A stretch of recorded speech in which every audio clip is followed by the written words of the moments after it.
Exploring the unknown, from conspiracies to mysteries, you are entering the conspiracy sector.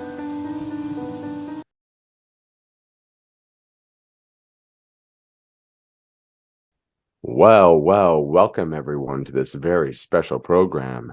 I'm your host, Aubrey Batchelor. Sailing this amazing ship of knowledge with me is Chris Jacobs, and you are entering the conspiracy sector. I hope you have been well since the last episode. It's been a bit. Chris and I have been kind of having chaotic schedules as of late. He's been moving, I've been slaving, and now we're realigned and in operation. But hope you've been doing good. Everything's been going well, and it's time to take a bump on the freaky and paranormal wild side today.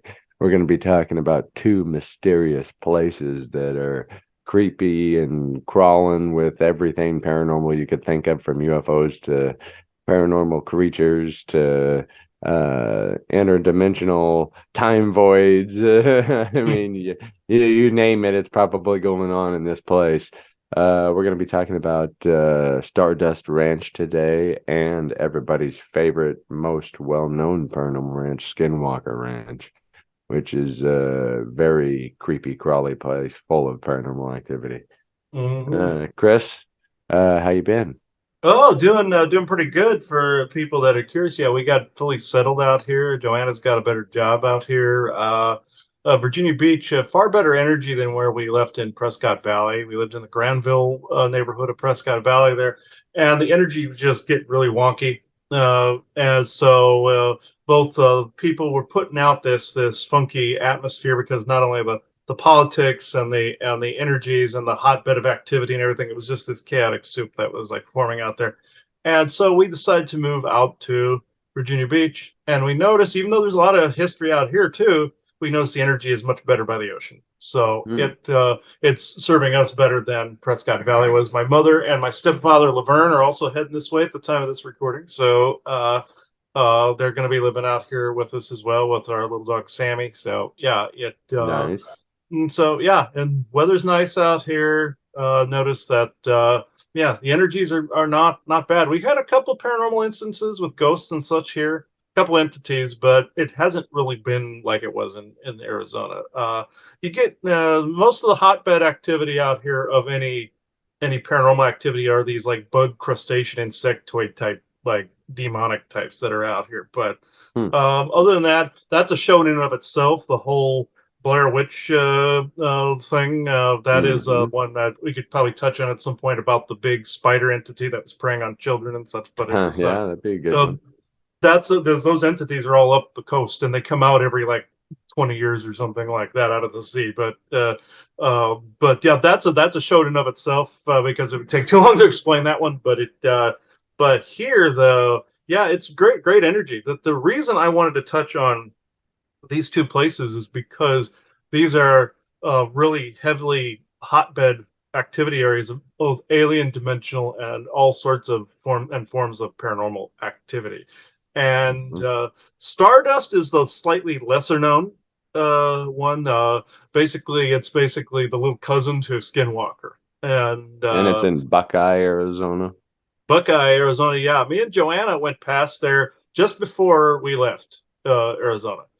We went past. I was like, okay, I want to see this before we leave. And Joanna's like, why? We don't want stuff following us home and all this other stuff. Like, yeah, I know, but we'll be there Just to maybe. say you seen it and you're right there. Yeah, and we're right there, and Buckeye was right there, and she's like, okay, fine. Why not? Yeah, the story behind that is the guy who owned it before. I gotta look at his name real fast. It was John and Joyce, I think was their name. Yeah, John and Edwards. Joyce. Yeah, yeah. And what happened was he bought this place to be like a horse ranch, just a simple horse ranch there. And you can Hmm. tell when you drive up on it, it's just there's a string of properties out there. There's this. They always say it's this lonely road, but yeah, there's other things John that and go. Joyce Edmonds. John and Joyce Edmonds. Edmonds. Yeah, and they built it for that. But then all this activity started, and it's like with Skinwalker. They're very similar in their paranormal makeup. And the reason is they have an anomaly in common. Came to find out it's not just a portal that's on this problem. You have vortexes, portals, and you have dimensional cracks, fissures, and doorways. But there's one that just kind of trumps all of them, and this is that's a time fracture. And Okay. these are extremely complicated anomalies that ETs can use to fuel their vessels. Things from other universes, like anywhere in the multiverse, can pass through other time frames. This is why on Stardust Ranch you had this when John Edmonds and his wife moved there. They started to notice this hotbed of activity. The aliens that were there gravitated to them and wanted to abduct them for their genetics. He famously killed one of them with a sword. At least he told the Ghost Adventures crew that. And this What he alien said. He says disintegrated. John claims that the only way to kill these entities is to decapitate them, cut their head off, Mm-hmm. and then they'll vanish, like similar to kind of like we were talking in pre-show, like a vampire on like True Blood or something. Where they Uh, melt into the strings or they vanish in the dust type of thing. Yeah, yeah, yeah. and And poof, that's they're how gone Greys dead. do. Yeah, Greys will do this. If you cut their head off, they will fall into like this pile of goo, or some of them will just disintegrate into dust. I've seen this myself. I haven't managed to kill one myself, but this is what Mm-hmm. others have reported to me too, that they've managed to do it. And what I find fascinating is, of course, he learned how to repel them, but he didn't want his wife getting hurt, because if he learned how to do it, doesn't mean the aliens won't go to someone, a loved one around you. So Mm-hmm. they took off, which surprised me actually. And I'm getting a little mind wipe there. Okay, when we drove up to this place, we wanted to Mm-hmm. see if we could pay to get in, look around, do all that other stuff. What surprised me when we drove up on this place is it looked incredibly overgrown, it looked uninhabited, and it So they're not looked, taking care of it. yeah, it there were no animals there. It looked like that show Life After People, and so what it reminded me of. The house was overgrown with vines and all this other stuff. I get out to use the ghost box, and I will put that whole session I did at the end of this show, because I thought it was very interesting. A car pulls up on us immediately when we were Hmm. there, and this person gets out and just asks, like, "Oh, do you know where this particular street is?" I knew he was a security guy. He Mm-hmm. screamed security, law enforcement, soldier, military type. But Mm-hmm. he was in plain clothes, and I said, "No, no, no, we're fine." And he took off driving. But then it was creepy when we did the ghost box session and left. We noticed we were being followed out of there by this same person. Hmm. But the thing, back to the time fracture, what is interesting about this phenomenon, and Skinwalker has this too, bigger one, where you have something that may have ripped a hole in space time. Mm-hmm. And originally, because a long time ago on the Earth, there was a war that was from different timelines, different places. They called it the Temporal War. This is what caused these anomalies to begin with. Dealing with a set of beings that didn't care what damage they did at the time, essentially, what Mm-hmm. environment they polluted. But anyway, this phenomenon, if you could see it, it looks like just a scribble, like if you took a pencil and scribbled on a piece of paper. And there's Hmm. only three that I know of that are like this: Skinwalker, Stardust, and the site where the Conjuring movie was filmed. Weird. So, and Why this is up on that? the hill there. I'm not sure why that property where the Conjuring was filmed has it, but they seem random where these sometimes pop up. And what these anomalies do is a spaceship can fuel on top of it, kind of like they can for a vortex. Um, they Mm-hmm. a being, like, say if you have something from the ancient past, like you have like an animal like a dire wolf that people have spotted on Skinwalker, where Mm-hmm. you have a wolf that from that time frame that could come into this one just by stepping through a part of this fracture that is always Mm-hmm. fluctuating and always moving. If you could see it, it'd be like the strings, like a ball of yarn moving like this. It Mm-hmm. would end up over here, and the first thing it did on the show was attack some llamas that they had penned up. There was a creature that Hmm. came in. What happened was then it disappeared. Well, also you have dogmen there that are sometimes associated, not good ones, bad ones that can be bound and used in satanic rituals and such, curses.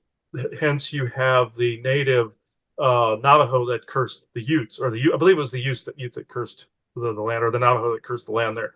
What happened was I'm not sure how the origins happened on Stardust, but this particular anomaly, these aliens would of that were coming in could have passed from another section of the multiverse, another dimensional sliver, and they could have come in to abduct. Many people think it's always associated with space, and it can be associated with time, universe, multiverse, omniverse, super omniverse, and dimensional spaces. And there's also the concept of worlds within worlds as well, where you have Earth and you have a whole string of dimensional spaces. You also have the multiverse of multiple Earths too, and you have the planet which we're on, and there's a difference between planets and worlds.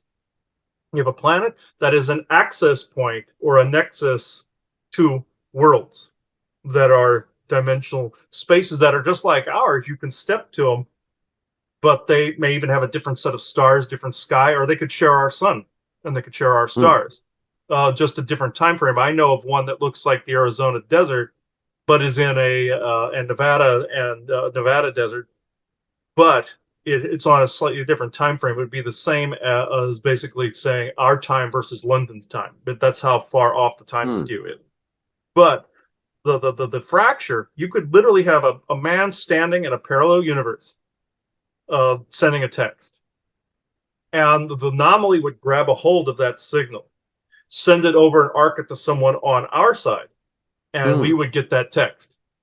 And these anomalies shift, and wherever that opening is on the one side, whatever anchor point it happens to be holding on to, or pin point that it's holding on to, then would rotate on the other end to our end, and it would create a temporary conduit. These anomalies are unstable at best on a good day. And they showed it correctly in an episode of Star Trek Next Generation where there was a wormhole stable on one end, and it was like a fire hose on the other end. And very similar, but it just went from Alpha Quadrant to Delta Quadrant in the show. But imagine both ends, and they're all wrapped up in a knot, and and it can go to any time frame, any space, any dimension. And they depicted that type of anomaly 100% correct on Doctor Who, where they go back to this time frame that was in Charles Dickens' time, and there were these specters that were haunting this house, and they find out these were aliens that got displaced by the Time War. That was a real historical event they were depicting, galactic history-wise. What happened was these aliens ended up being bad, mind you. They were just dimensional invaders. They were just making crap up. But what happened was the anomaly they were using was a time fracture. And eventually, later on, the main character, the Doctor, reveals that he could take his TARDIS, go into any time frame, sit on that anomaly, and fuel his TARDIS cells up for fueling the power cells. So that was a bit of disclosure of what aliens do. Also at Skinwalker, they do the same. Now, what is going on? Do you think that they're fueling sites? Yeah, they can use them as fueling sites, but these are anomalies that, of course, happened during the old war time frames, but they can be used. These were originally hot spots to begin with anyway, and dimensional spots. It's just they got warped, and that carpet got rubbed one too many times on that spot. But the fact that this does this weird like yarn ball effect, the ships can sit on top of it and basically kind of almost control the rotation to get the energy from multiple places and multiple times. If you were to pull that energy from one spot, you drain it too quickly. This is why time fractures and time anomalies like that are the best for a UFO to refuel some power cells, because you're pulling it from multiple universes, multiple places, and multiple times. And they all refuel themselves. So it's a constant rotation. There's almost no way to close a time fracture. So it's they might find a way. Huh? Can't blow it up.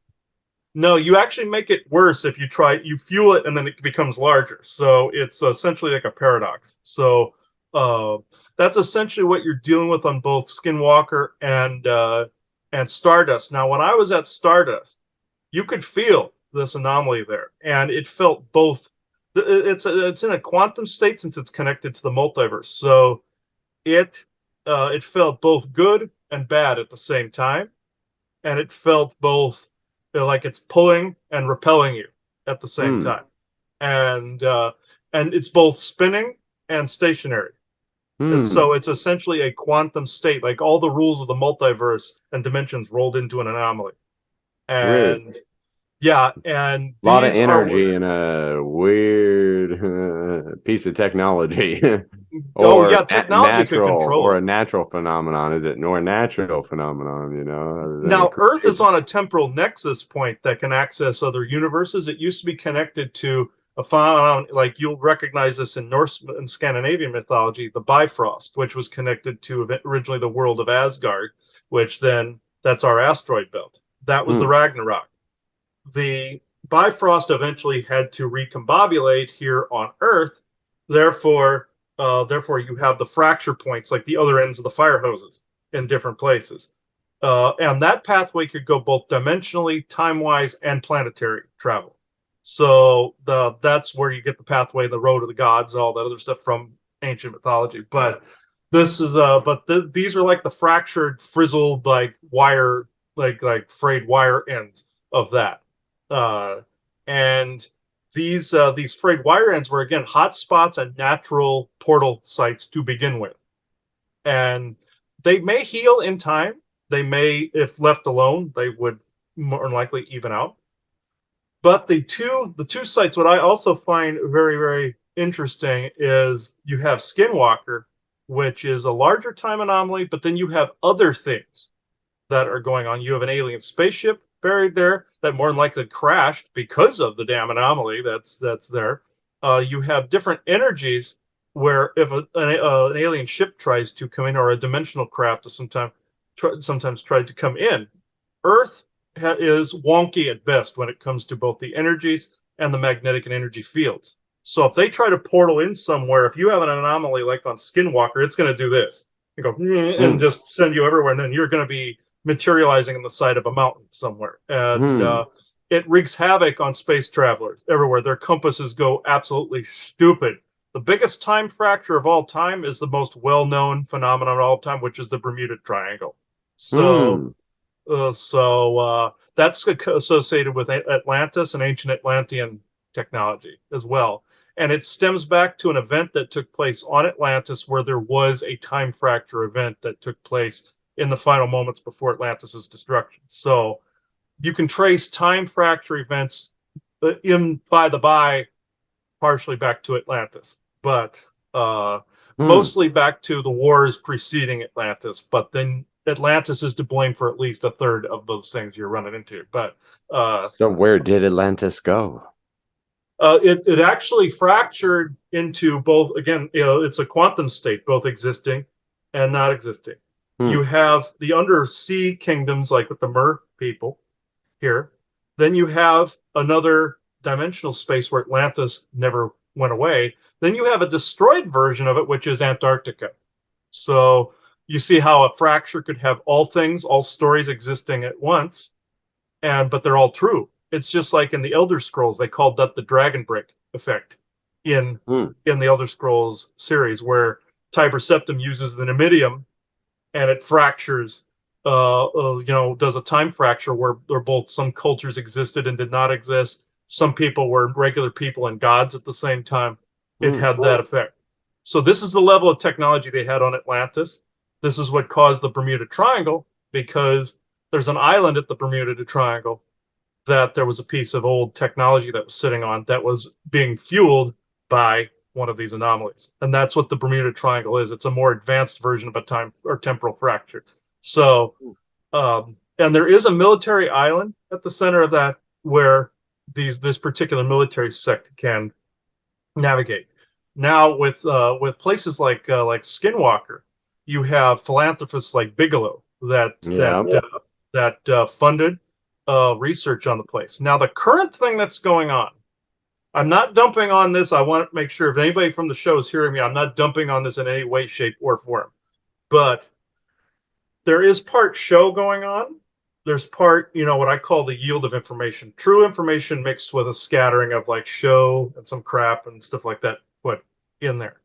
What I did see that was absolutely true or what I think is at least true, is you have the new owner of Skinwalker Ranch, who it looks like they are performing a public, like, double blind test, like people that are not associated with the original Bigelow projects. And it looks like they're wanting a fresh group of people to actually figure things out there. 180. And, yeah, 180. And of then investigative work. Yeah. And also put a narrative out there that would be more palatable to the public and to whatever agenda somebody is trying to enact. An example is you have what they're currently doing there. They show this anomaly that's over the top of Skinwalker. That part of that is the time fracture itself, where probes will wrap around it, lasers will bounce off it, but there's also a piece of technology that's there that I called the eye in the sky, or eye of Sauron. I love when I called this, because this is artificial intelligence. This goes into that territory. What I have, anytime we get a synchronicity about some of this AI activity and also alien temporal fracture activity, and the synchronicity that always pops up is this sequence from Skinwalker Ranch, where they are, the show, The Secret of Skinwalker Ranch, is where they're bouncing a laser off of this anomaly in the sky, and it's hitting like something spherical that's there. This is alien tech, though, but it is being fueled by the actual fracture that's there. When they were trying to scan it, and in conjunction to the star patterns that were there, the computer kept erasing the different star patterns from its database, and I found that very fascinating. Even though I think certain shows are linked to certain narratives that are being put out there, there's still some truth being presented in them. Mm-hmm. And you always got to know there's going to be some narrative. We got a channeling once that said anything public is narrative or contains narrative. So this you got to take it with a grain of salt, but this was a synchronicity to that, which I found interesting. But I know it seemed like I went off on a skew, but no, sounded good. But a lot of information. A lot of these two sites, I wanted to actually get a look at a time fracture up close. I would not recommend anybody try, if you do what I do and buy locate and look into stuff, I would not recommend connecting to it.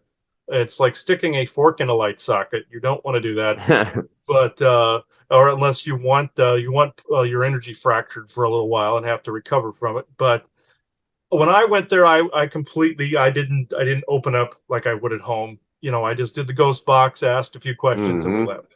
But I find it fascinating that they still had people watching it, yet there's nothing going on there. And this tells me also government front as well, where there would be a passage to a base, because this is a slightly well-known secret that the military and corporations and people that have corporate interests, like with Bigelow and like with the new owner of Skinwalker Ranch, anybody like Elon Musk or anybody like that. Brandon Fugel in the History Channel. Yeah, and yes, these corporations are very interested in these sites. The military tend to build bases around some of these sites, like you would have, like in Stargate. They had the Stargate program within a deep base at Cheyenne Mountain. It's something similar where they will build, if it's an ancient portal site or a site that would prove aliens or dimensional spaces or some kind of portal access, they build bases around these sites. And so chances are, if you find an anomaly like this or have activity like this, chances are the military and corporate interests are involved somewhere, where they are in the area somewhere watching, observing, or they're underground doing some scans, or they have people in the area that are keeping a watchful eye on this. But that's essentially what I feel Stardust Ranch is at the moment, where we didn't see what was there, but any of the number of those houses could have been made into a passage into a base, just like in the movie Resident Evil, where you see the mansion is a passage to the base underneath. So that's in neighborhoods. There's watch towers and watch places in the neighborhoods all over the place. Like you also see in the Fallout game series where you see one of the vaults underneath an access point under a neighborhood. That's true. And you see a rail system underneath. That's in Fallout 76 if people are curious. But Hmm. for Vault 79, that's in the storyline for the Gold Vault. But with this, chances are they already have people in the area that are actually keeping a watch on this place. Skinwalker, they play ignorant, like new owner plays ignorant, but he wants to see how much this other crew can find out. Hmm. Narrative aside, I feel that that's also part of it as well. Well, like you said, 180 research that Robert Bigelow, they kept everything as about as secret as could be, Mm-hmm. and spent a lot of money building a lot of things and doing a lot of investigative work. So they were about as private. While the new people are still private with their property, they're about as open as can be. A History Channel show, putting an Mm-hmm. audience out there, two totally different owners. Oh yeah, it's we've seen it a few times. I mean, of course they do play things out for television as Yeah, well, well, but yeah, of course.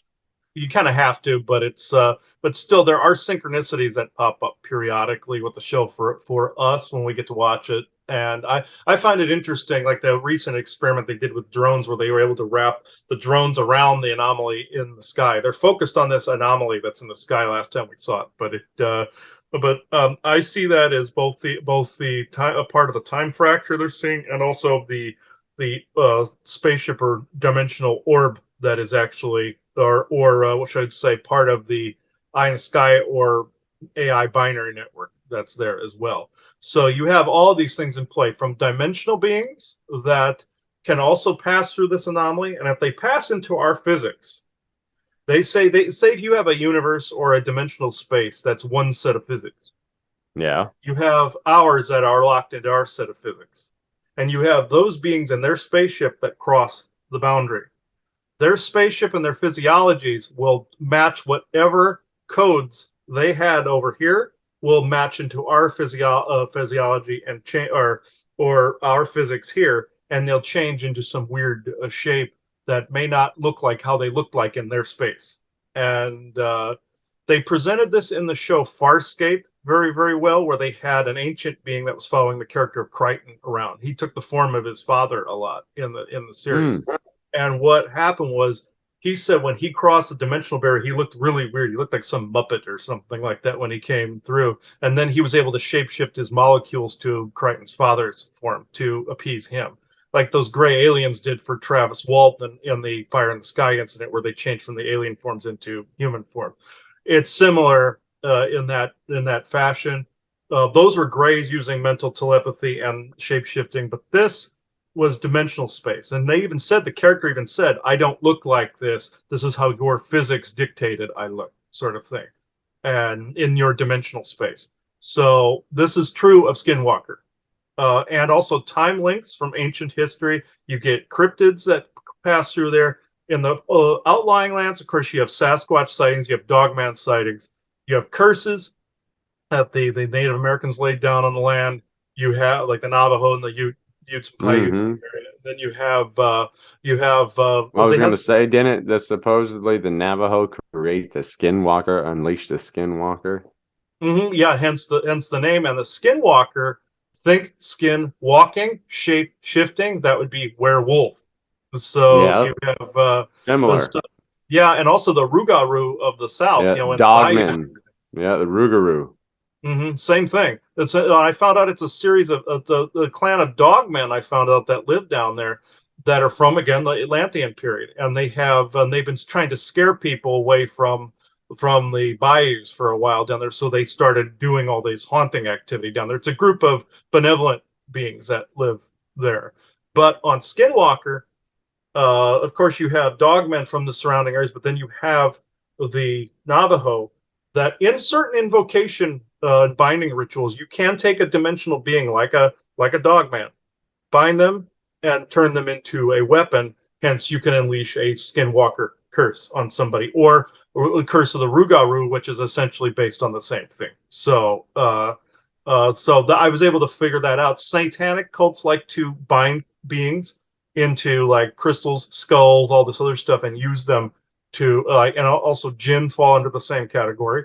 And so like with the King Solomon and the jinn in his ring, where he controlled him with his ring to build the temple. So it's the same difference. And that's essentially where you get the Skinwalker thing from. Now, with a human that gets infected with a Skinwalker, it's considered no different than a demonic possession at that point. But and some dogmen are dimensional. Some are some are they're physical in the dimensional sense too, but they're in a different frequency. But if they occupy a human, it is no different than a demonic entity. That is, if it's the bad kind. There are kind and benevolent ones out there as well, like with forest people, Sasquatch people, which would be a show in and of itself. We did one on the forest people in Dogman, but that would be a whole like 2 hours by itself. Oh boy, be a whole week.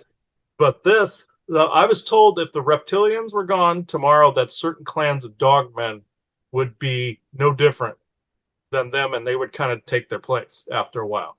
Some that were more warped by certain energies and certain tendencies and feral nature, stuff like that, predatory nature. But some are good, even ones that go into that. But yeah, like with us, they run the gambit. But what I'm trying to say is they can be, unfortunately, be used in negative satanic and Luciferian rituals too, and have been. And also what the Native Americans did too with their cursing of Skinwalker. So so you're getting a mixed bag in those two places. So I know that was a long way around to get to this point, but it was good information. Yeah. I know there was some things you wanted to read on it as well.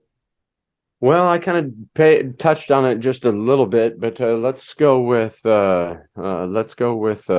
Stardust Ranch first. Okay. This is actually an article you shared pre-show a little bit that I came across.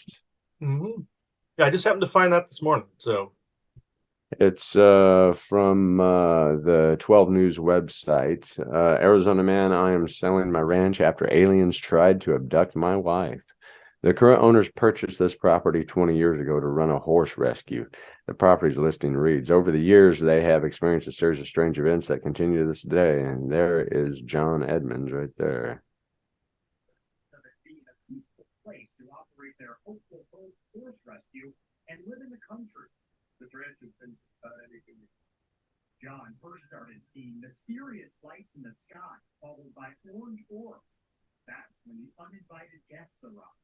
Literally gray aliens that attacked animals. They were in the house. John recalls one unforgettable experience involving gray aliens attacking his wife.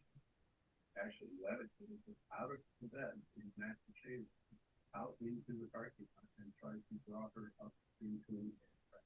Gail Jason claims to have been visited by extraterrestrial life since she was 4. So there's a little bit of an interview with John Edmonds. He claims all these different paranormal happenings with the Greys, especially.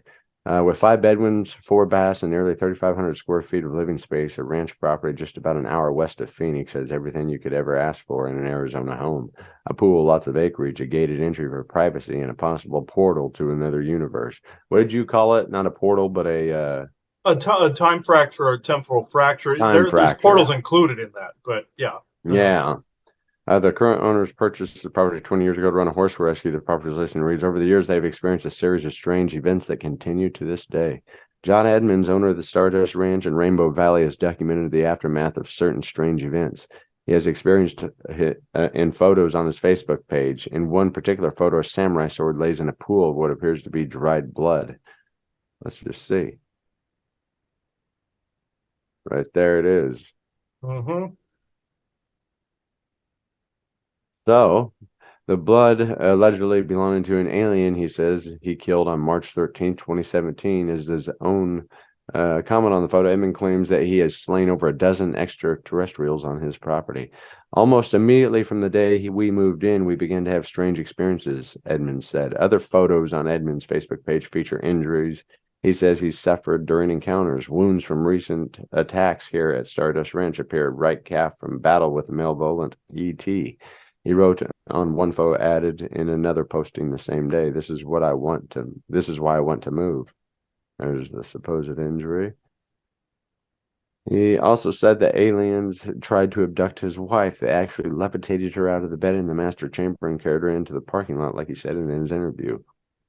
The property should be no stranger to fans of the extraterrestrial and paranormal. Stardust Ranch, aka Alien Ranch, was featured in an episode of Ghost Adventures, which I read. This is like he's quadrupled the price since that, episode. So fame kind of, So fame became part of it. Yeah. yeah, a little bit. There are thousands of people, both nationally and internationally, who follow the owner online and have strong beliefs about aliens and the paranormal. Reaching these people online to generate a buzz about the property has been my number one marketing strategy, Jarrow said. This isn't the type of property you can just place on the MLS and wait for a buyer to come along. So they're playing reality games. The Stardust Ranch is listed at $5 million. Obviously, it's going to take a unique person who has a true curiosity and interest in the property's history, Jarrow said. But I have no doubt that there is a buyer out there for this special place. Edmonds agrees that his home is not traditional, but for the right person, it could be a great fit. It's a mixed bag. It's not something for the traditional family, but it holds lots of secrets and what I believe are future opportunities to understand forces that are the universe, he said. Please be very well grounded because the energy here has a tendency to manifest with whatever is going on with you. So, weird. Yeah, definitely. I found it also kind of synchronistic. There was that ad where somebody was cleaning their feet on there, and that's essentially what you have to do after you leave there. You have to kind of cleanse your footsteps. So I found that very interesting. Man, that's freaky. And also, there was a woman in that interview that said there was nothing but benevolence there. It depends on also not only what you walk in there with, what you yourself are personally connected to, what other beings are interested in, like your blood type, your energy, like the Greys. Those two probably had something like the Rh blood factor or something like that. O negative blood, something these beings wanted. They were also harassing the animals. Greys are known for the cattle mutilations and all that other nonsense, but that's also shown in of itself. You do the cattle mutilation thing, but with this,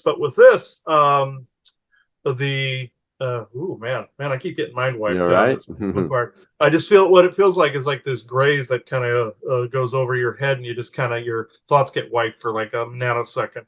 But what happened was the other lady that moved there said she had nothing but benevolence. She had cancer and went there and was healed. She more than likely connected on a spot like that, given that fracture. She probably connected to something that was more conducive to her energies because she more than likely was not of something that the negative beings wanted to harvest or attach to in some fashion. She probably had something that was more like a soured milk effect to them, kind of like in Trek, there in Next Generation, where Scotty suggests getting this, or not Scotty, but the Forge suggests that changing the energy output of the Enterprise so that this space creature, this baby, would dislodge from the engine core.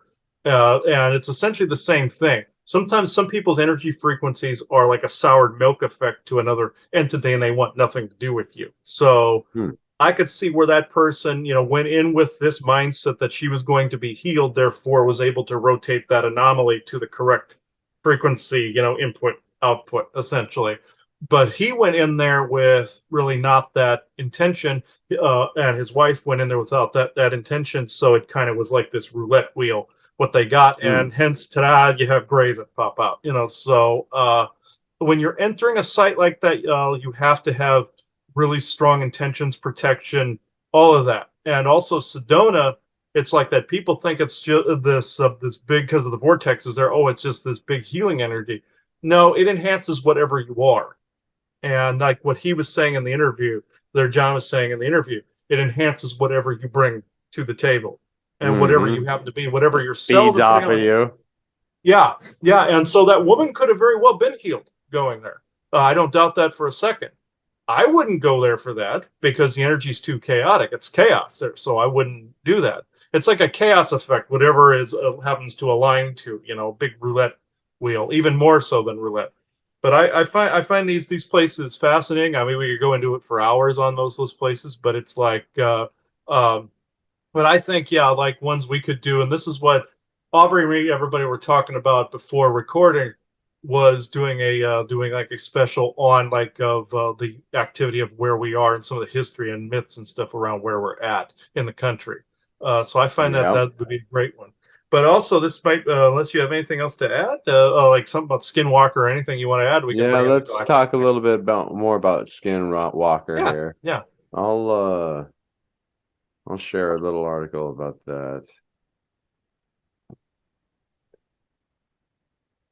Pop it on over here, and let's say bye-bye to John and Joyce Edmonds. There's a little picture of the ranch just to finish with Stardust. There's the gate. Yeah, it was very overgrown when we went there. That's the clean version of it. We went there and it was pretty Let's just rusty and look at crusty. this Yeah. photo gallery real quick to finish with Stardust. There's the supposed alien gray that he captured on camera. They do kind of look like that. The ones I've encountered had larger heads, but and shorter neck, but These similar. are supposed UFOs. Oh, I guess it's a video. Okay. Yeah, Skinwalker's got that as well. There's that picture we all seen, the supposed samurai kill. The bad thing about that picture Aerial is, view. though, the bad thing about that picture with the sword is the alien blood is not red. It's not made of copper or not made of iron like ours is. They have a blue like gel like blood usually. I've noticed. So that picture, I'm not doubting his story about killing the extraterrestrials. They have It's like a just that- soapy blood. Is it like gel soap? Kind of like gel Yeah, it's like a soap? hand sanitizer that's like a really deep blue color. Yeah. Kind of like this button that's on the screen that you have at the bottom, that blue color, like those the click buttons. That And stuff. open button.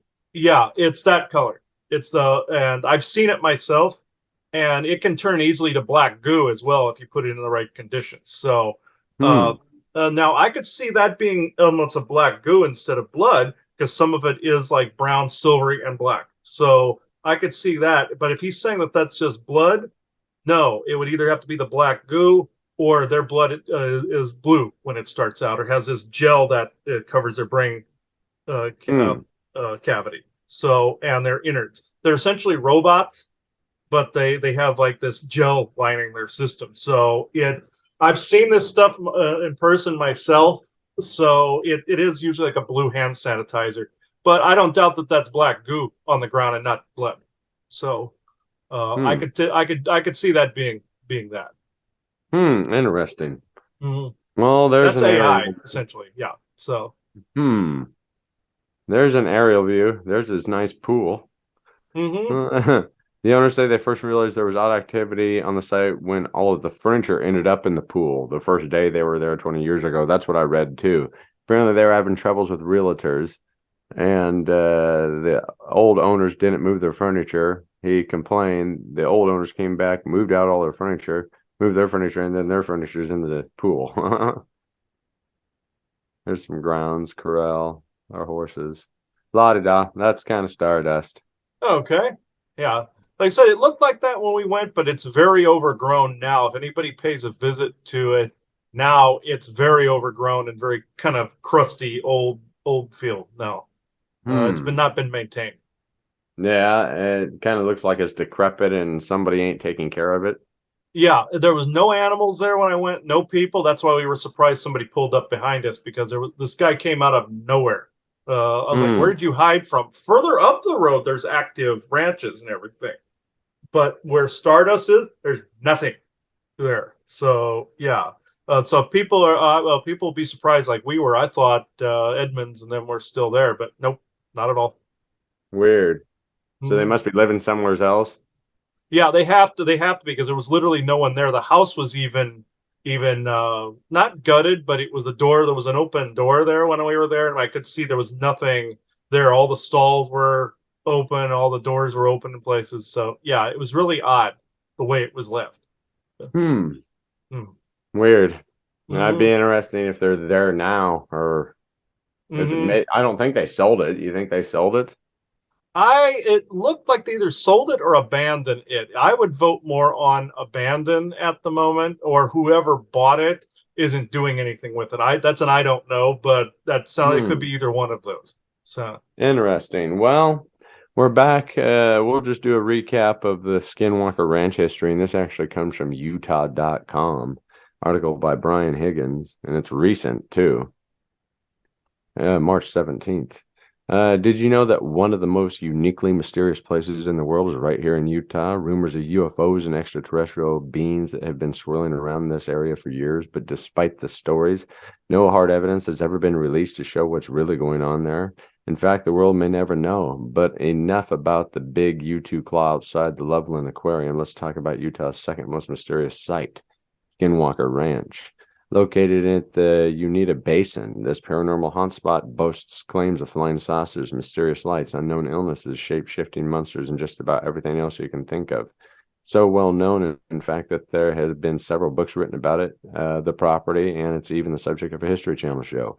But just how did this patch of land in eastern Utah gain worldwide notoriety, and how many of the strange stories are worth believing? First question is easy to answer, but we'll let you make up your own mind on the second one. History of the Skinwalker Ranch, the Utes and the Navajo. The earliest known inhabitants of this land played a big part in its ominous name. The property lies on land traditionally inhabited by the Ute tribe, but the term Skinwalker comes from the Navajo legend and translates to by means of it, it goes on all fours. Navajo culture, skinwalkers are evil witches with the ability to shapeshift into any animal or human. The Skinwalker legend is not well understood outside of Navajo culture, but what little is known about it by the outsiders is enough to inspire scary stories of all varieties. One such story involves the Ute tribe. The legend goes that during a time of hostility between the Utes and Navajo, members of the Navajo decided to unleash skinwalkers upon the enemies, and those skinwalkers still stalk the land today.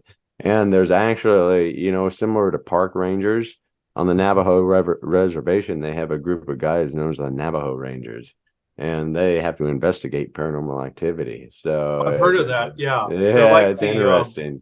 They're like the response team for paranormal activity. Yeah. Interesting. That's a job I wish I could have. If I just had a little bit of Navajo in me, I think it would. I'd go be a Navajo Ranger. Yeah.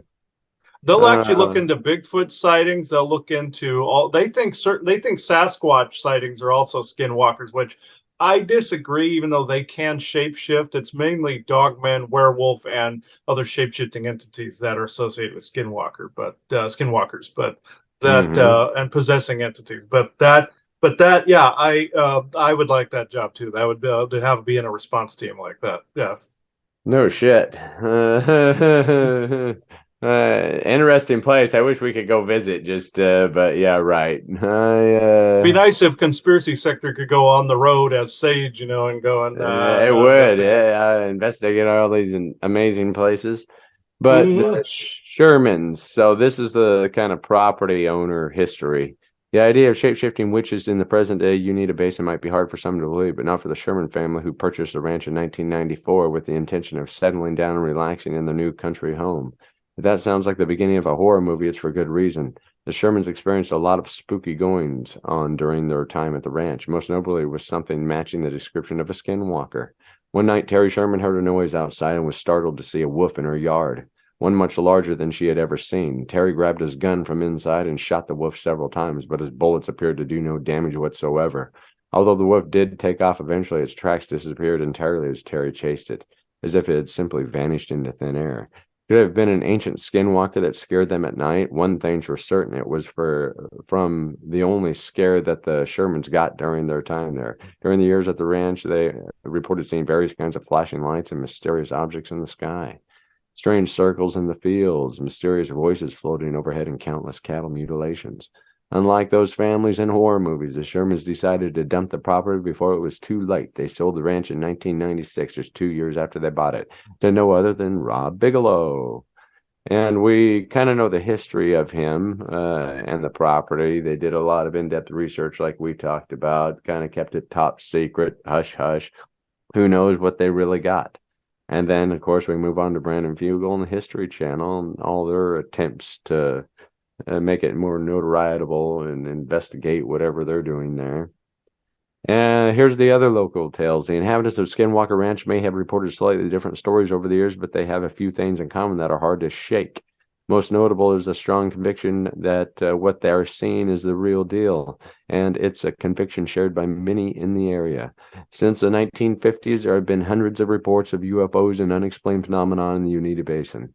And not just at Skinwalker, neighbors of the ranch report seeing various types of the bright lights in the sky, often appearing as a shape that looks like a doorway or portal. Others report giant flying objects. Cattle mutilations are common too. Some neighbors have reported seeing cows that appear to have been struck by lightning with no sign of scorched earth to be found. One group shared a story of trying to spot UFOs one night, only to return to find that their car had been moved without a trace of tire tracks in the desert sand. Perhaps most horrifyingly, however, the story of a group of History Channel production assistants who have got to get coffee for Dragon every day. Oh my goodness.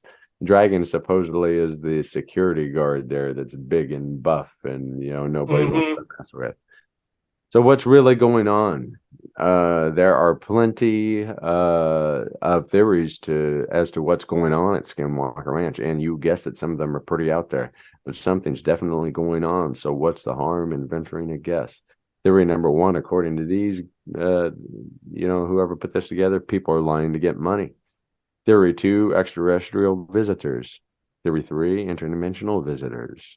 Theory four, geophysical processes causing the brain to hallucinate, bro. But that kind of sums up some of the strange happenings in those particular places. Yeah, I feel that that's all four. Even the last one applies, because if you get too high of like an EMF field, that can induce the brain to see hallucinations or open up to dimensional stuff. It can EMF poisoning is like no joke. So it's like electrical bleeds in houses can cause that, and also draw in hauntings in houses as well. Like if you have an electrical bleed, of course you're going to have ghosts and other dimensional beings wanting to show up to go to fuel off of it. So even people's electrical boxes, like we had in Granville in Prescott Valley, they were attracted to this outdoor electrical box that we had out of this fuse box. They would constantly mess with the electronics in the house. My computer had an incident where the battery drained and it was still plugged in. So I knew something was doing it. The computer stayed on, battery drained, it stayed plugged into the wall. So so we had that kind of thing. So I believe it's all four of those you said there. Even publicity for the show, of course. When you run a show, you have to have money's involved in everything. Yeah, money's involved in all of this. It's never not. So of course it would be that. It's all four of those options.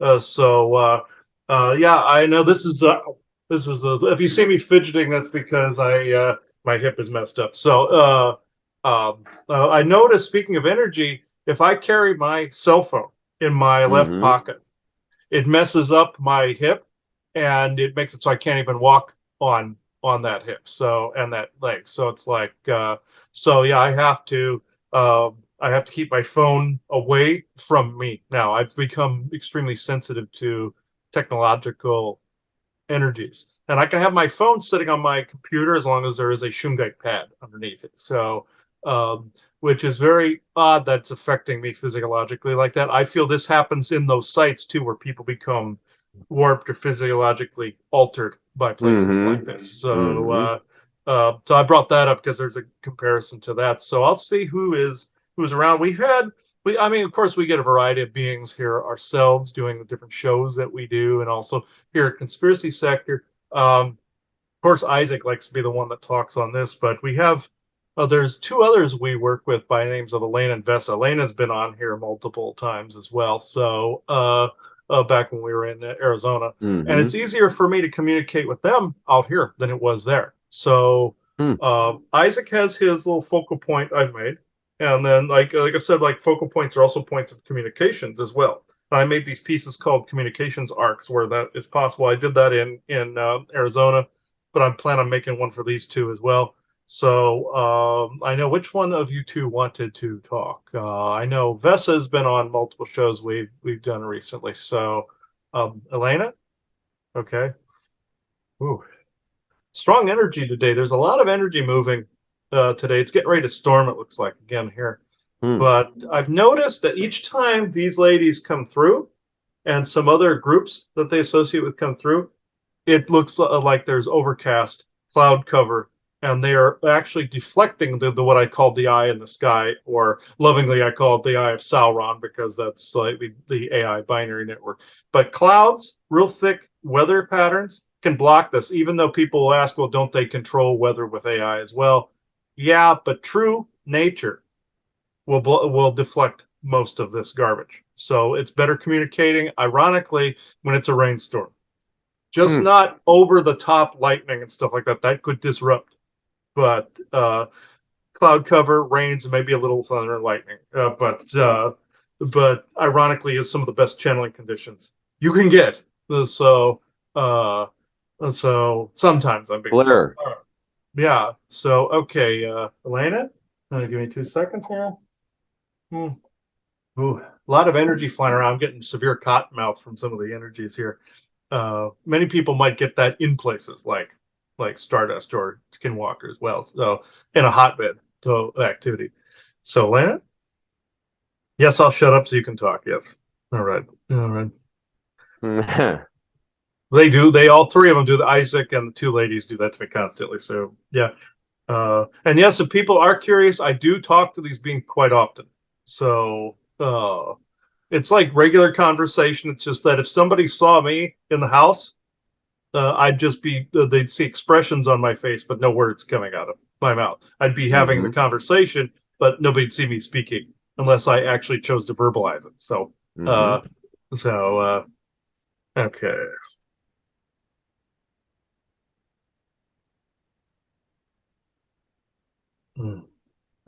Oh, yeah, it's a little strong, but okay, yeah.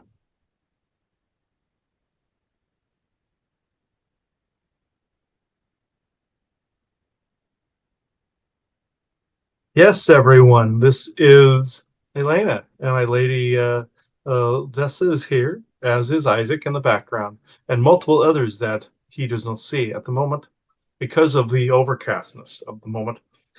This subject is actually interesting because everything that you guys have said on it is absolutely correct. He said about the government activity, ET activity, dimensional activity, all of the above.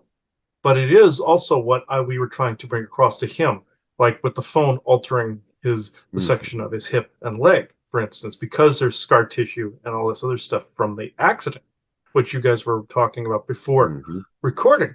In this, if you have an injury and you go like that, you go into an energetic place.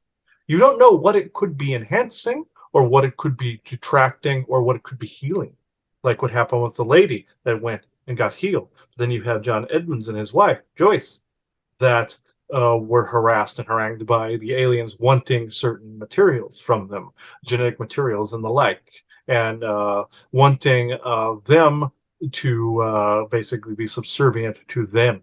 So, with that, with an anomaly like this, yes, it is a rotating multiversal glob, basically, like what he was saying. This could disrupt both disrupt and heal things, even at the same time, could heal section and disrupt another.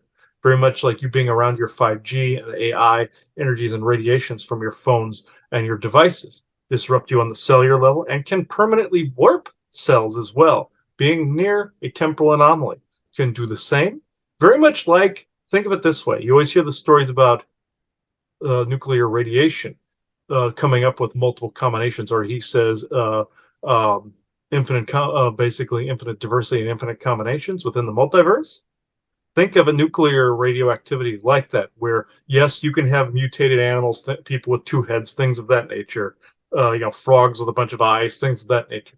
This can happen with an anomaly like that because also there's radiation involved from the old wars, since the Orions were radioactive in nature, as well as because they destroyed Atlantis with a nuclear blast and flood.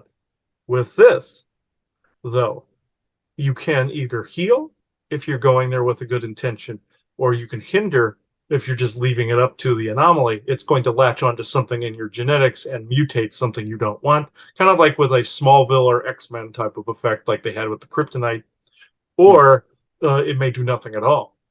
In his case, it did absolutely nothing at all. In Joanna's case, it did nothing at all. But with certain people, it may change them in a particular way. So somebody may go there and report one thing. Somebody else may go there and report another thing, and they could be polar opposites on the experience. But there's one commonality, that it's the anomaly they're experiencing with all the beings, messages, and energies and energetic fields, magnetic fields they're in as this thing rotates. With multiple portals on either ends of all the strings, think of a ball of yarn with a portal on each and every bit of frizz on the yarn. That is what you're dealing with. This is just not a normal anomaly. Skinwalkers is worse. This is why there is a downed ship there. This is why aliens, AI, everything is in government, corporate interests are all interested, and military is all interested in that place. The only one other site on the planet that actually overtakes Skinwalker would be your Bermuda Triangle, but that has been cultivated by your military, as he said, where they experience this in their SSP time frame. This with Skinwalker and Stardust, they want this under close scrutiny, but there are also some things that they're trying to put public, again, as he said, to steer a narrative, but there is truth within that narrative. He calls this the yield, where you have truth and fiction in one ball. There is the fiction being the narrative involved or the pre-planned show involved, and also the money grab, all of what you've said before. But all the rest is still true. Hence, you have the yield before, him and Joanna like to say, between dark and light interests, which is very, as you would say, black and white or this or that, but you get what is being said. So I can go into questions if you like. Yeah.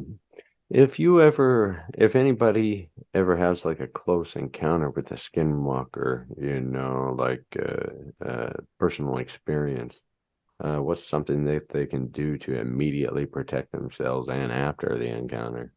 This is what he figured out when he was in Arizona. The plant known as wolfsbane actually helps out quite a bit with skinwalkers. This particular plant was used in the old world to repel werewolves. Werewolf is a form of a skinwalker. Skinwalker is actually more generalized to a shapeshifter, very much like in your True Blood, where you had the character of Sam, who was a shapeshifter, but they also had werewolves, and they had vampires in that as well. So that also can shapeshift because they showed them growing their fangs and whatnot. But this is also due to a viral contagion many, many centuries ago. But with skinwalkers and werewolves, they are highly allergic to two things: silver and wolfsbane. So he combined both of these into his liquids and his herbs. This helped out greatly with some rogue dogmen that were in the area. They are related to skinwalkers, you see. Not all of them are. Some are in their solid form, very much like humans are walking around in their solid form, but have the ability to do much more with their physiology, you see.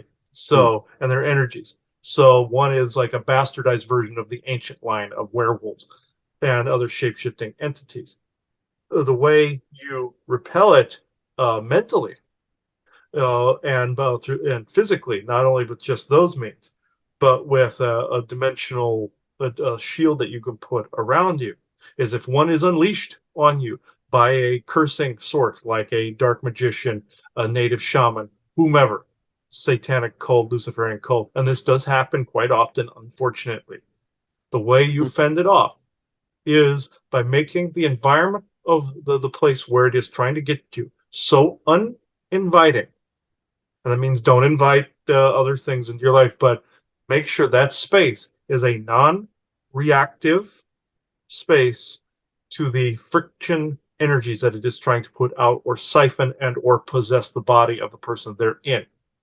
If somebody has cursed your genetics in that particular way, you are letting off a certain scent. Think of a predator tracking a prey. In this, they feed off the fear of that individual, the smell of it. In this, yes, it is natural to be afraid of something like this, and he has encountered this. He just reaches out and he'll cut the head off of it and do his thing, just like with the John Edmonds, but in the energetic sense. With this, though, if you were to encounter this, yes, it is natural to have a natural set of emotions towards a situation like this. But if you notice yourself changing as a result of something that it is not you, that you're 50% there already. if this is noticed. The other thing is a non-reactive calm, but also a stance that your home is your castle, purely yours and not to something of that nature. Also, doing what he calls the dreamtime revocation, revocating any and all agreements made in dreamtime. This is where some of the agreements and curses come through. And also something really simple, detoxification of your hands and feet, like what was shown synchronistically in that little ad that you saw in that presentation there. You see, doing these things in certain types of salt, silver, and colloidal silver, also along with some of his orgone pieces that he's created, shungite, magnetite mixtures, and as well amber, frankincense, and myrrh also does this. Wolf's bane, also laced with silver liquid, and colloidal silver will keep them physically away. You do these things together in conjunction with doing your internal work, you are essentially untouchable at that point. Very good information. I was just researching something about what you were talking about with the skinwalkers, but you kind of summed it all up pretty good. Some of the other phenomenon, like the portals, describe the difference between all the portals that Chris was talking about. There's portals, there's vortexes. Explain the differences between all of them and, like, I guess their strength, from like least strength, strongest one to most strongest one, and their effect. Oh, yes, this is actually quite interesting. Both portals and vortexes can be generated, of course. You can take a certain set of effects in nature and replicate them, very much like you can grow genetically bred food, for instance, given the exact codes and formulas of a particular plant or genomic structure, or even clone an individual. You can do that with energies as well. But the vortexes, say in your Sedona area, the multiple ones that are there, some were natural to an area that was heavily trafficked by ETs in the ancient history. That was an ancient ET site there. The Earth sometimes generates these vortexes. It can bring about a strong energy, both spiritual and also enhancing what you are, very much like what John was saying in that video. It enhances what you are. That is what vortexes do. And also, this is what some of his orgone pieces do, because they create the torsion field like a vortex. Now, if you get a series of smaller vortexes or a large vortex, kind of like a tornado, that can be formed from multiple small ones that can join together. This has actually been seen to happen. This then collapse in on itself and form a portal. Within that, a portal is much stronger. A vortex will always evolve into a portal. It's like a raptor evolving into a chicken sort of thing. It always, or a lizard evolving into a bird. It always seems to happen. So this of the portal. Now, a portal can have a point here, point A, and point B, aligning with any parts of the Earth, dimensional and otherwise, any time frame. Like, you could step through a portal, you would be in a point in the past, step through quantumly backwards, you could be back to where you are. This happened to someone that almost disappeared in Arizona, as he's mentioned on past conspiracy sectors, where he stepped into an old ghost town in Arizona, thought he was still in the same time frame. They saw his cell phone and thought he was like satanic of some kind. But he was told by a guide back out the door, and he appeared back in his own time. That is a portal that was aligned to particular frequencies and particular time frames. That's one string. Amplify that 1,000-fold, and you have a time fracture. Think of a ball of yarn that each hair or each bit of frizz on the fragment of yarn are all portals that both open and close simultaneously, kind of like valves in a heart, or like somebody blinking their eyes, or a wound that is both healing and festering at the same time, because it is linked to the multiverse and different dimensions. So it is all of these things rolled into one. Portals can open here, close, open here, close, open here, here, here. And they will continuously do so. And whoever passes through it empowers the anomaly. It's like rubbing the area the wrong way. Very much he saw a Star Trek Next Generation episode where there certain warp fields rubbed a certain section of space the wrong way and created an anomaly that was destabilizing that part of space. The time fractures, though they can be destabilizing, they are also stable as well because they are linked to the multiverse, where you have both an is and is not sense of rules. What does not happen here happens there. So therefore, if you conglomerate that together, it is both unstable and stable at the same time because you have it constantly rotating. The strongest anomaly of them all in those three would be a temporal fracture. I trying to take it all in just because it's like a lot of information, but I wonder how all these exactly, how all those different things exactly interwork with all the different paranormal creatures, I guess, with the aliens, with the different skinwalkers, Bigfoots, whatever. People just randomly walking into something and going missing. Yeah, what takes place with one of those? Say if you have a rotating ball or even just a portal, mind you, you could have something from another dimensional state pass through. You could have from another time. Say you have the dire wolf, for instance, that's also been sighted at Skinwalker. The one that they were shooting, mind you, that was a Skinwalker. That was not a dire wolf. It just happened to be walking on all fours. That was a werewolf. And they are pretty much impervious to bullet fire, except again silver bullets. So they could be shot constantly, and it would not do anything to them. There are government versions of these where they've bred certain werewolf DNA to be soldiers, cat DNA to be soldiers, kind of like your Witcher is in your Witcher lore, but a super soldier, or like with the different mutagens like a Witcher would have in that. They have that where they've taken that DNA and used it to make dog soldiers and stuff like that for their conquest on other planets. But with, say, an anomaly, say you had, say, some beings from another world, like being like animals, for instance. This also goes into your Witcher, where they had the conjunction of the spheres, where all the portals lined up, and this is where both creatures, the cryptids, and vampires also came from, hence why they needed the soldiers to hunt them down, or the Witchers to hunt them down.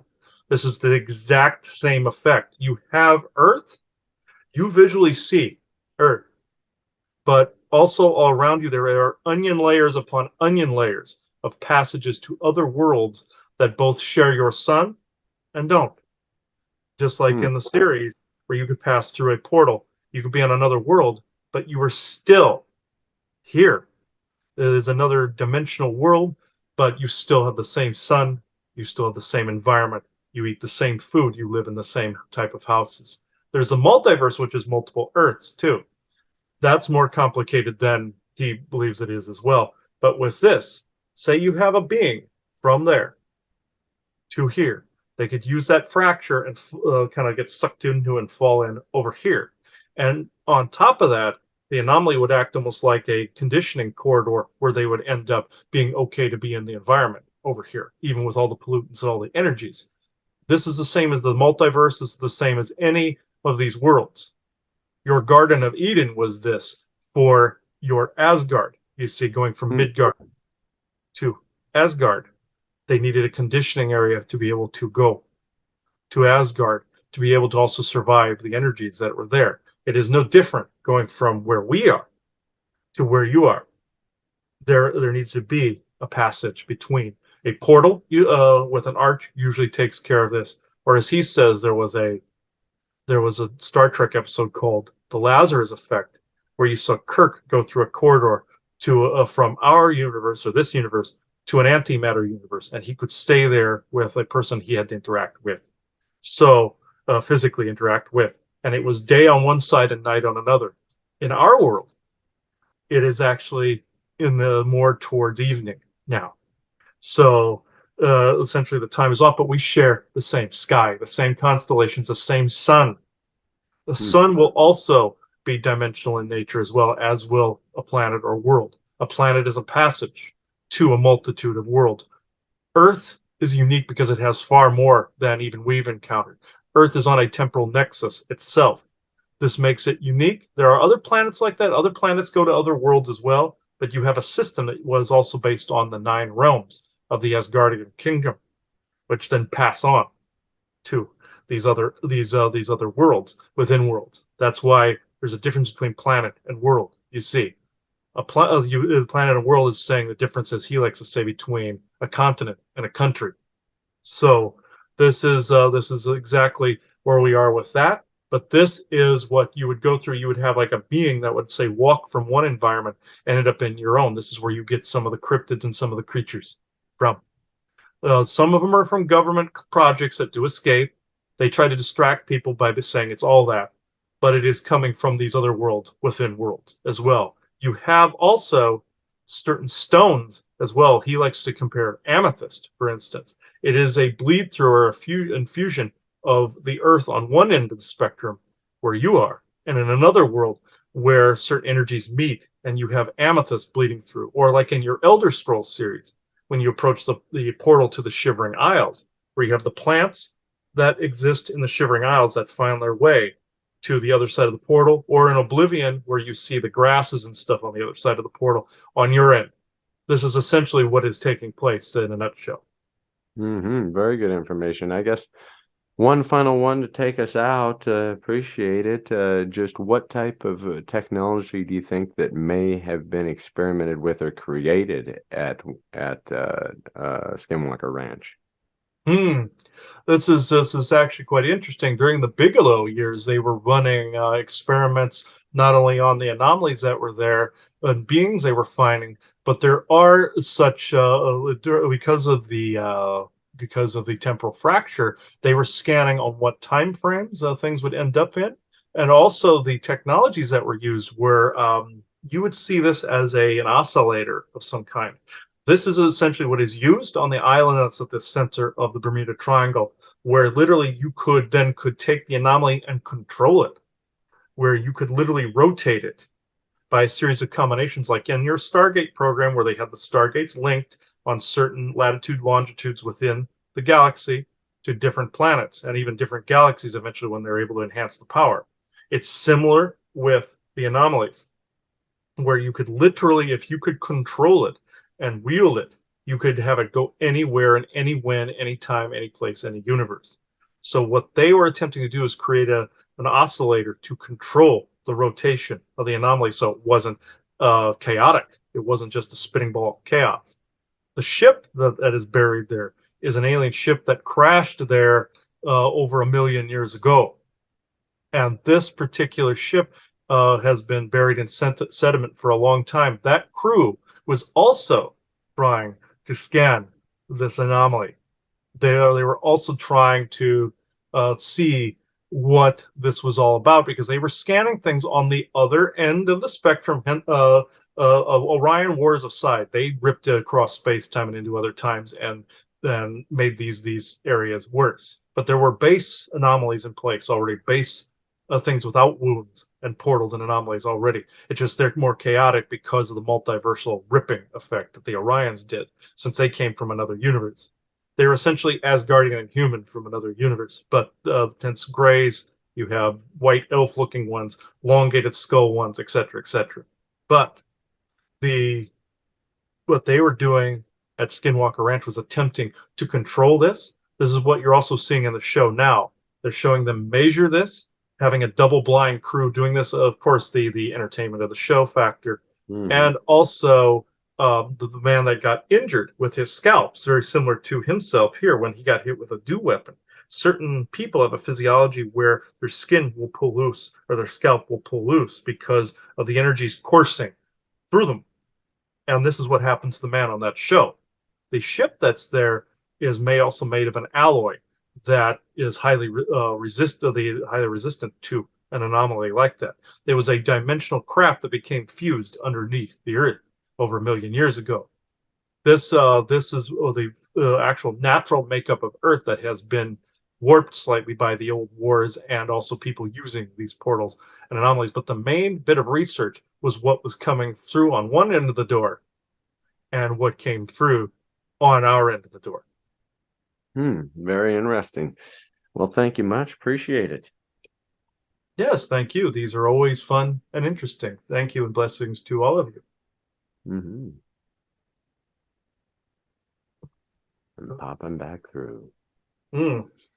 Yeah, I could see like a flip book of what these images look like. She's not wrong on the on what Bigelow was doing there, the research that was being done there. They do this in bases a lot where they've done dimensional portal work, and such, where they are testing to see if something is done in one place. Like if we say had a power source here, uh, and could we draw power from other universes and other places? They displayed this on the show Stargate Atlantis, where they attempted to use this big 0 point energy module, and they were seeing if they could draw from a parallel universe. Somebody from that universe, one of the parallel versions of one of the main characters, came in and said, "Oh, you were going to collapse and incur on our universe if you did this." They displayed incursions in the show, in the movie Doctor Strange in the Multiverse of Madness, which is very accurate.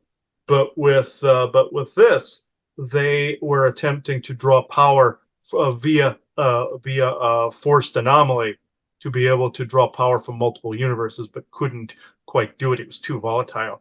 That's why certain 0 point energy modules are too volatile. But these experiments do go on, and I always joke because a little bit because there's a episode of Family Guy where they're jumping from one universe to the next, and they Mm-hmm. go to this one universe where if somebody has to go to the bathroom, the poop just vaporizes from them. So they go into another universe, and they said, "Oh, there's the poop from the other universe." What happens is if something disappears, it just doesn't vanish. It ends up somewhere else. Uh, like if it disappears from here, like a missing person, garbage, anything like that, it'll end up in another dimension, in another world, in another universe, and it will always have an effect somewhere. It's the cause and effect of the multiverse and dimensional states. Hmm. It's essentially Newton's law. Essentially, when one force is applied here, essentially, it's an equal and opposite reaction. So that Mm-hmm. applies to the multiverse somewhere in opposite polar opposites or similarities. So this is essentially what some of these experiments would have to deal with in a place like that. And Bigelow would always talk about Mars. There were civilizations on Mars. People would have the news heckled him a lot. I'm not sure why he chose to come out in the open unless some handler somewhere in the cabal or in the corporations was telling him to plant information somewhere. Yeah. Not judging the guy, but I'm just saying that's usually why that happens. But this is Gaslighting. Mm-hmm. basically gaslighting a response. Yeah, essentially is what it is. But in all, there is truth in this information, regardless of some of the if there's hoaxes or if there's showboating for the public or gaslighting or anything like that. There's still truth in these experiments and in these anomalies and in this activity that's happening in these two places, regardless of all the other showboating that's taking place there. So that's why I wanted to talk about that, because of the complexity of the topic. The multiverse itself would be, would take forever and a day to talk about. But yeah, that's where I'm at with that. I don't know if you wanted to add anything else, Aubrey. I think we covered it all pretty good. I want to thank everybody for joining us once again. Let us know if you had any strange experiences. Let us know your theories behind these mysterious ranches out in the middle of nowhere with strange happenings bumping all throughout the night. I hope you've been well since the last episode, and we'll see you for the next one. Thank you. Yes, and you are now leaving the conspiracy sector. Thank you, everybody. Bye-bye now. Bye-bye. Okay, we're here at Stardust Ranch outside of here, and I gotta make this quick because there's no trespassing here. As you can see, I put the powder down, the land clearing powder here, which will always be here, so wind and the water will blow it around. This is the famous area where there's a time fracture like Skinwalker Ranch. Now, I gotta do this really fast because who knows who's gonna come out. We already had a distraction with somebody pulling up behind us a minute ago. They were just asking for directions, but that's just somebody to delay long enough not to do this process. So powder's usually good enough. It's already fundamentally changed the energies in the area by millimeters and centimeters. But before I start, questions. What is the status of the time fracture on this property before and after the powder? And what else is going on this property? Alien-wise, just like what was famous Alien-wise, where the guy famously chopped off 4 Greys' heads on this property. And we'll go from there. S-Box. Scanning. SM.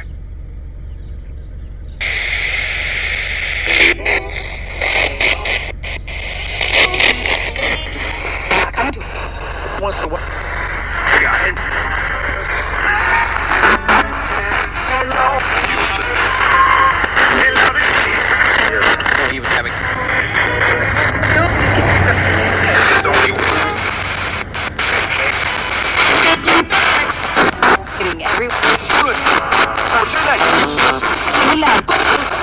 I heard Shungite on there. Is that true?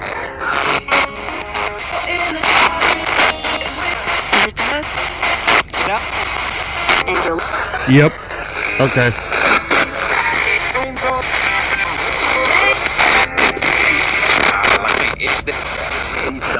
Who do we have here, please?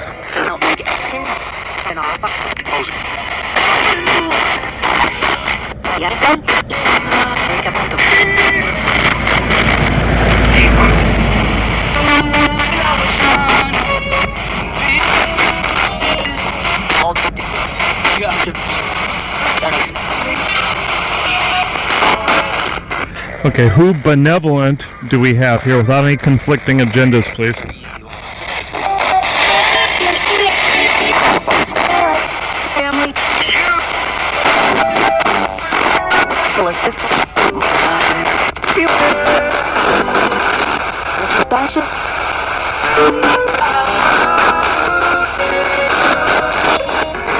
word choice. Get there.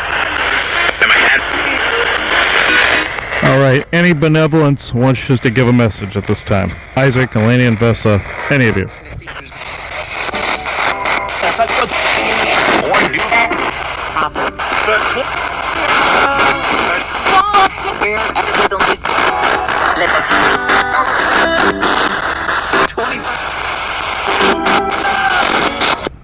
All right, thank you. All right. I'm now closing the circle for this ghost box session as of this moment in time. It is 12:14 p.m. Arizona Standard Time, Saturday, January 14th, 2023. Thank you. Okay, we're done here at Stardust Ranch, and nobody's come out here to question us so far. But I also am declaring as of this moment in time that nothing is to follow us home that is not for our highest good, highest vibrations, and will not disrupt. That includes ghosts, not knowing where they are or what they're doing, anything involving the time fracture on this property, any of those things. So, I now am closing this circle completely. It is 12:15 p.m. Arizona Standard Time, Saturday, January 14th, 2023. Thank you. Okay, yeah, this turns out that the guy that pulled up behind us is actually one of their people, and he was just acting like he was looking for directions, no different than the Georgia Guidestone guy that we told you about. This is, I mean, the distractor thing's common, but this one was more security for the ranch itself. But, you know, always without fail, something usually does occur in some fashion like that when you're trying to do something. At the Georgia Guidestones, we were just doing the law of one there, but they still was somebody was always there, just from seemingly out of nowhere. And this guy kind of did that, pulled the ninja routine too. He pulled up behind us like immediately. So, but the deed was done. The powder was left. The ghost box session was done. So. When you're dealing with a haunted property like that, it is expected that somebody is going to show up periodically, either to stop you, or on the flip side, paranormal investigator is usually always going to show up of some sort on a property that's considered to be one of the top 10 most haunted sites in the country. So, and I did say nothing would follow us home from that. So, it is 12:19 p.m. Arizona Standard Time, Saturday, January 14th, 2023. Thank you. One thing I did forget to mention, and we were just talking about this a moment ago, was, the goal is to close that fracture and, or at least nudge it in a different direction than it is. It can be connected to a multitude of different parallel universes, time frames, timelines, anything. Dimensional states. This is why you see on Skinwalker Ranch where you have anywhere from werewolves, dogmen, aliens, everything, because they get fueled off it in their starships, their spaceships. You have crashed UFOs there, everything. And one thing I didn't mention or didn't ask the ghost box, which I doubt whether I would have gotten a completely truthful answer, was if the two sites are connected or not. Which I don't think so, but time fractures can connect to each other, but it's more like the micro to the macro. It's like a miniature version of Skinwalker. But the energy was pretty rotten, and leaving that area is it's like you're slingshotted out. That's how my mother and Laverne felt about Guadalupe and Phoenix. Like they felt like they were leaving a slingshot going down the highway, because that feels that way. A slower moving energy into a faster moving one, it feels like a slingshot effect. But the paranormal investigators have often seen at sites of time fractures. There was one, Ghost Adventures was on this site, the Stardust Ranch, but also on the Conjuring House site as well, where there's another one of these. And people were getting weird text messages there. They were getting partial weird fractured text messages, phone calls, EVPs. And you could be getting a message from a paranormal investigator that's on the other end of the time fracture in another universe, thinking they're getting ghosts, and both sides think they're getting ghosts. That's how it was at the fort in St. Augustine when they went there as well, where people had been sighting ghosts for a long time. And it turns out the soldiers that were there were just seeing shadows of the investigators that would later come, and then reported them as ghosts, and then the cycle began again. So even though there's not a fracture there, it's just a thinning of the veil there. Still, that's where we were in St. Augustine. But this would be a little bit more direct. The aliens, some of them are not too inclined to close it or try to, because it's a fuel source. Just like in Doctor Who, when in Cardiff, they went back in time and saw some dimensional aliens were coming through a time fracture, and they were affected by the time war. They ended up being shysters. But my point is, later on, the doctors said they could fuel the TARDIS over that very same fracture in the modern day. So they were giving a clue as to what these could be used for. Vortexes in Sedona were used for that too. The military tried capping them off, and the Earth shook them off at that point. And the vortexes are back to how they were prior to the military interference.